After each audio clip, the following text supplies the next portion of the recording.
PSG Fan TV, bonsoir à tous, bonsoir Miguel. Bonsoir Nick. Là ce soir tu as vu la composition de face à Rennes, un peu changeante par rapport à Lille. Est-ce que tu trouves que, bien sûr elle sera ironique, mais pas d'amélioration certes, mais on retombe sur nos travers? Exactement. Malheureusement, j'ai pas envie de dire que c'était un feu de paille contre Lille, mais c'est à l'image de notre saison ce match. Pendant 80 minutes carrément, franchement c'était l'ennui total. À part, comme d'habitude, Kylian Mbappé qui propose, même s'il a eu du déchet, la lumière est venue de lui. C'est lui qui a fait la meilleure action en première mi-temps, le poteau. Après, Simons qui reprend, sauvé sur la ligne par René. Et comme par hasard, c'est lui qui débloque la situation. Et juste avant qu'il marque à la 93e minute, il avait marqué un but sur une passe de Messi, il était hors jeu. Mais c'est toujours la même rengaine, c'est toujours le sauveur Mbappé, le jeu du collectif inexistant, faut le dire. Faut dire les mots, inexistant. Il n'y a pas de lien entre la défense, le milieu et l'attaque.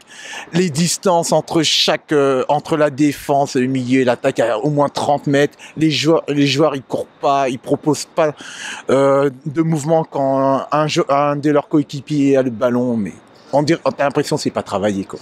On parle beaucoup entre nous, tu sais, même durant nos lives, de notre milieu, et notamment surtout à un joueur qu'on ne s'attendait pas qu'il soit aligné ce soir, malheureusement, et tu sais ô combien que je l'apprécie pas réellement, mais aligné ce soir par Edes. Qu'est-ce que tu en penses de ce joueur? Mauricio Pochettino, si tu vois ma vidéo, mets tous les milieux de terrain possibles, sauf lui. Ce soir, il s'est foutu de tout le monde. J'ai regardé une personne qui s'appelle Yassine Ahmed de Paris United. Il a fait un focus sur le match Lille-PSG et le point négatif, c'était ce joueur-là. Il ne marchait à chaque fois contre Lille. Et pourtant, Lille ont fait l'un des meilleurs matchs de cette saison. Il laisse toute la charge défensive à Verratti qui a fait 30 mètres pour revenir, ou Danilo qui fait une course de 25. Et ce soir, tu l'as remarqué aussi? Non, c'est pas possible. C'est pas possible. J'ai fait un focus sur lui exprès. Il a le ballon, il est placé à chaque fois quasiment derrière Kimpembe, Marquinhos. Normalement, tu es devant eux. Tu étais toujours derrière. Et les courses et les sprints, j'en ai pas vu de sa part. J'en ai pas vu. La seule fois où il a fait un léger sprint, c'est pour faire une faute à l'adversaire. C'est plus possible, ce joueur-là. Il se fout de la gueule de tout le monde, ce joueur-là. Et c'est pas parce qu'on est pote avec Messi, Neymar, Di Maria et tout ça. Ça ne suffit pas. Faut pas être le garde du corps de ces joueurs-là. Il faut proposer autre chose. T'as un poste clé, t'es milieu, t'es le 6. T'es normalement la première de lancement dans le jeu. C'est inadmissible l'attitude de ce joueur. Non seulement contre Lille, il y en a qui ont dit ouais, il a fait son match, mais ce soir, je l'ai observé. J'ai eu une vue d'ensemble. J'ai eu de la chance de le voir. Comme par hasard, quand il est sorti, c'est là que Paris a eu les opportunités les plus flagrantes et le jeu s'est accéléré, comme par hasard.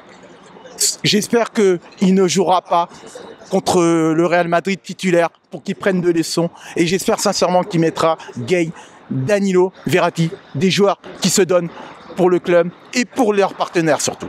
Là, ce soir, on a beaucoup parlé du PSG. On va parler cette fois-ci de Rennes. Comment as-tu senti l'attitude et ce qu'ils ont proposé ce soir? Est-ce que tu trouves, comme tous les autres, qu'ils ont mis le bus? En fait, ils ont appliqué la tactique des équipes en Ligue 1 qui viennent au Parc des Princes.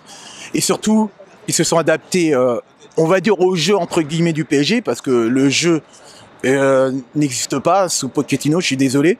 Bloc bas. Récupération après une perte de balle, on va dire au milieu de terrain.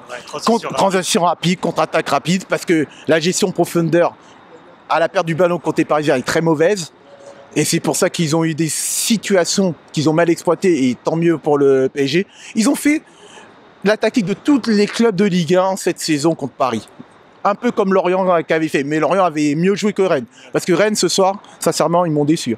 Je pensais ils allaient faire une meilleure prestation. Ils ont eu 37% de ballon, mais je trouvais la prestation de Rennes insipide, comme le match de ce soir. Un dernier mot pour terminer. J'espère qu'on aura un PSG sur un autre visage mardi. Comme je l'ai dit dans la vidéo que j'ai faite après le match de Lille, le PSG est imprévisible. J'espère qu'on aura le meilleur PSG mardi, c'est tout ce qu'on souhaite. C'est clair. Je te remercie encore, Miguel. Merci Onip et bonne soirée à tous.